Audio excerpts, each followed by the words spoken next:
lot of people that watch these sorts of videos are extraordinarily technical and they're really talented at what they do, but they can't for the life of them build a business around it. So in this video, what I want to do is I want to explain to you why technical skills will not build your AI agency. And if you guys actually want to take the skill set that you've developed in AI and automation and turn that into a business, you need a fundamental shift in the way that you approach things. So first of all, I have three little secrets for you. The first is that clients actually can't distinguish between good implementations and exceptional technical implementations, which means all you realistically need to do is get to good. Don't worry about getting to great. Speaking of technical, many of you guys will probably recognize this sort of graph. This is called a sigmoid. And essentially what it means is they're diminishing returns after a certain amount of improvement. So if this over here is your skill, and this over here is the amount of time that you're dedicating towards it, notice how after you achieve a sufficient amount of skill, more time doesn't actually meaningfully make you better. This is where the vast majority of you guys should stop. Okay. Unfortunately, a lot of very technical people keep on going and spending more and more and more time in la la land, getting better at stuff that doesn't actually meaningfully impact your ability to generate money. What does that mean? It means that technical skills are necessary, but they're insufficient for agency success. So once you have some technical skills, you don't need to focus on the technical skills anymore. When you obsess over your technical skills, you create a perfectionist paralysis effect, and that prevents your business growth. I'm not speaking into a void here. I'm sure many of you guys totally understand what I'm trying to say. Some additional points: advanced technical knowledge doesn't actually create any revenue until it's paired with business systems. This is related to that idea of technical skills being necessary but insufficient. And then also, to be honest, the real challenge here is in distribution or marketing. The real challenge is not in creating the AI product itself. As technology, and AI in particular, grows better and better, the ability for a completely random person with zero technical skills to recreate the thing that you've spent your entire life doing increases. And so as unfortunate and as hard as it is for us to accept, our ability to do really complex technical things is no longer the number one prize thing that we should be focusing on. Instead, we should be focusing on distribution, marketing, and business skills, to be pragmatic. So here are some signs that you guys are stuck in the technical trap. And as you can tell, there are quite a few. The first is you're watching too many courses, but you haven't yet reached out to a single potential client. And yes, I mean courses like mine. I mean online YouTube content where people show you things, but you're not actually taking that stuff and doing something with it. Knowledge only matters as much as it converts to action. Next is you regularly postpone client outreach because you feel like you're not ready yet, or you just need to learn one more thing. In reality, you will never be ready. There are many situations in which I do not feel ready. If you really want to crush it, you have to become comfortable not knowing the thing right now. And then you have to become confident that future you will figure that thing out. That's how current marketing works. Another big gotcha is when you invest more time improving systems that already work versus finding new clients, because diminishing returns, as I mentioned above with that sigmoid, right? You improving the system by 1% will take 10 times the amount of your energy every single percent that you do. Another big issue is when you feel uncomfortable talking about business outcomes rather than technical implementations. I feel like a lot of you guys are probably in that camp. And the last thing is when you judge your progress by your technical capability rather than your revenue growth. If we're being pragmatic here, there is like knowledge and curiosity and solving that problem. And then there's also money and revenue and income and solving that problem. And if you guys want to turn something into a business, that's the thing that you ultimately care about. You don't actually care about the knowledge and the curiosity and the technical expertise. Okay. We should be judging people by the thing that we care the most about. Okay. And if you care the most about technical capability, that's cool, but don't expect to make a ton of money with that. Okay. So here's a little SOP that you guys could follow. Learn technical skills. Once you've learned it sufficiently to deliver value, then you can move on. If not, then just learn some more technical skills. This number here is way less than you think. You don't need to be 100% certain of how to build a system. You only need to be 70% certain. So until you are at that 70%, sure, keep learning. But the second that you find yourself thinking, I mean, man, I don't really know exactly how I do it, but I feel like I got a reasonable handle on things, move on. Start building business skills, start developing client acquisition, start doing outreach, acquire your first 1 to 3 clients, and then start scaling your agency revenue. You know the really cool thing? As you scale your agency revenue, you will inevitably have more resources available to you, and you will actually be able to do things like take time off if you so desire, and then spend that added time learning more technical skills, if curiosity is the thing that you're trying to scratch, okay? But everything starts with the money, to be honest with you. And if you don't have any money, if you don't have any clients, then what you're doing is you're not running a business. You're basically just doing a hobby technical project. All right, so another thing to focus on is outcomes over technology. I know I talk about this a lot, but I just want to stress it again. The technology isn't very important. When you communicate in a technical language rather than in business outcomes, that creates an immediate disconnect with potential clients who care about results, not implementation details. The way that a client sees your system as crappy as it is to say, is basically as this. It is a black box with a bunch of money labels on the side. The client puts in $5, and then the client expects to see $50. All they care about is the relationship between the $5 and the $50. They don't actually give a crap about what goes on in between. Have you guys ever seen that meme where it's like, step 1, do this. Step 2, question mark, question mark, question mark. Step 3, profit. That's exactly how you guys should conceptualize the system that you're building. The only thing that matters to the client is that step 1 and then that step 3, not really step 2. And even if they do express interest in that, they're expressing cursory interest and don't actually care too much about the technical implementation details. So what does that mean? What are outcomes actually? Well, it's in a nutshell 3 things. It's revenue, that's top line. It's profit, that's bottom line. And then it's some intangibles like risk reduction, and then chaos as well. Chaos is subjective, but it's just how the person feels on a day-to-day basis.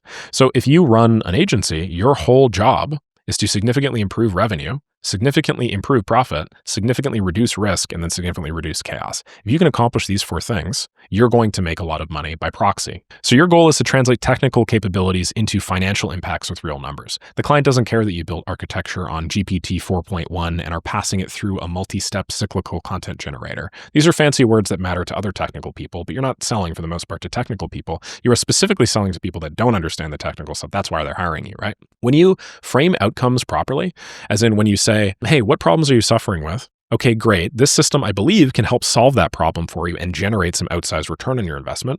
A lot of the objections that you guys are currently getting when you attempt to solve something that might be putting you off, those disappear naturally. The second that you can justify that ROI where somebody gives you $5 and then you turn that into $50, the second you can make them believe that, that's really the whole sale in and of itself, right?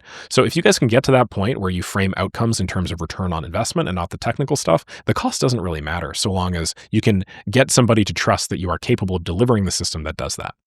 So if you really want to succeed in sales, just quantify their pain points first and then present solutions afterwards. Here's how you translate technical features to business outcomes. So instead of GPT 4.5 integration, say something like, hey, I'll get you 24/7 customer support and you're not going to have to hire any additional staff, meaning we're going to scale your ability to do customer support without scaling the costs.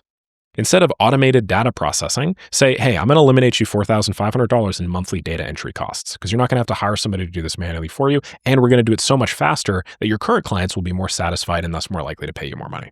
Instead of saying multi-step workflows, say we're going to capture 25% more leads, which right now is 100 per month, so we're going to get you to 125 per month by eliminating manual follow-up gaps. Here's a brief little SOP. You're going to start by identifying your client pain points. Ask them, hey, so what exactly are you suffering from? You'll notice that their responses will usually not be extraordinarily technical. Their responses will be stuff like, well, we're really disorganized right now, and it's impacting our ability to get more clients. Why? Because business owners just instinctively care about the business details, not the technical details. So if you ask them to explain something to you, most of the time they'll do so in that manner. Then you quantify the financial impact and you figure out how much money is this probably costing them or how much money are they leaving on the table by not acting on it. It's like, hey, so how many clients do you normally get a month? Since this problem started, how many clients have you been getting a month? Wow, so this problem's been costing you 3 or 4 clients? And you were telling me that every client's worth about $5,000 a month? Geez, that's adding up. Okay, great. So here's what my system's going to do. That's when you frame your solution as a business outcome. Then you support it with case studies and proof. You present some sort of ROI calculation, position your price against the value created, and there has to be some multiple there. Again, if your price is $5, then the value created has to be some multiple of that. And then you close the deal based on outcomes, not tech, which is ultimately the thing that matters. Another really big thing that's difficult for technical people to wrap their minds around is that consistency always beats innovation over the long run. So consistent execution of very basic, unsexy business activities almost always ends up outperforming sporadic technical brilliance. I mean, I use pretty flowery language here, but in reality, don't spend a lot of time trying to come up with the perfect, most insane, most incredible system. If you could just do it yourself in 5 seconds, just do it yourself in 5 seconds and just do that consistently every day for a year. And you're going to end up way better than if you had spent and poured years of your life into building this sort of system to begin with. The boring money routine always prioritizes some sort of revenue generating activities in the first 2 to 3 hours a day. This is what I've done. This is what thousands of people across my communities have done. And this is what actually makes money. You have very simple daily actionables that usually involve some sort of thing that doesn't scale, some sort of outreach, some sort of phone call, some sort of video meeting, some sort of Loom video recording. And then you just send it to people, and you do that over and over and over and over again for a very long period of time. Technical people don't like this because technical people tend to get bored with the same thing over and over and over again. That's why they feel driven to invent and innovate and create new things.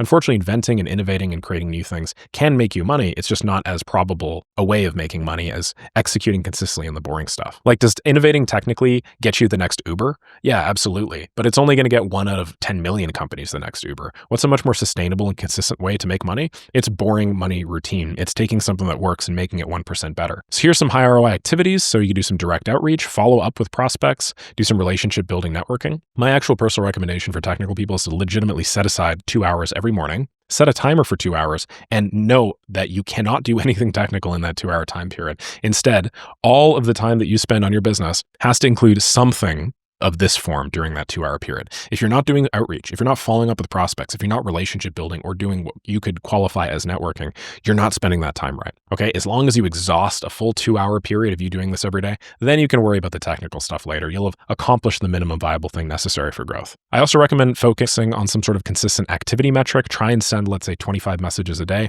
Try and send some sort of number of Upwork applications or Loom videos or whatnot. And then what you'll find, what technical people do eventually appreciate, is compound growth kicks in. After 30 to 60 days of consistent execution, the inputs that you provide ultimately start lining up with the outputs. And that's when you finally start seeing some traction. And that's when you get to do the cool stuff that you've probably read about in books all the time, but capitalizing on network effects and whatnot. But you can't do that without putting in the work. It doesn't happen before, it happens after. All right. So here is a quick little, almost like an SOP.